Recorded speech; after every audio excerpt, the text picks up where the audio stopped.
لما بتصحى من النوم تحس ان دراعك ميت منمل مش عارف تحركه، او ايدك بتنمل طول ما انت قاعد على الكمبيوتر، او دراعك بينمل في اي حاجه عاديه زي مثلا انك قاعد على التليفون بتسكرول. عاده ده بيبقى سبب اختناق هنا في العضلات اللي هنا والعضلات اللي هنا بتاعت الرقبه، وده يبقى طريق سريع لكل الاورده والاعصاب اللي رايحه بتغذي الدراع، وكله بيبقى مخنوق هنا.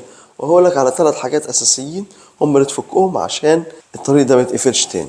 اول حاجه عضله السكيلين دي والضلع الاول، دول الاثنين دول لما بيتقفلوا بيقفلوا على الاعصاب اللي رايحه للدراع. اقول لك ازاي تفكهم هما الاثنين. هتجيب حزام كده او فوطه وتروح حاططها على كتفك كده، وهتخنقها قوي وتشدها قوي لتحت كده اهو، ومن بعد ما هتشدها لتحت كده اهو هتروح انت فاصل منها رقبتك كانك بتشد كتفك كده، وبتشد رقبتك منها الناحيه التانيه وكده كده وكده.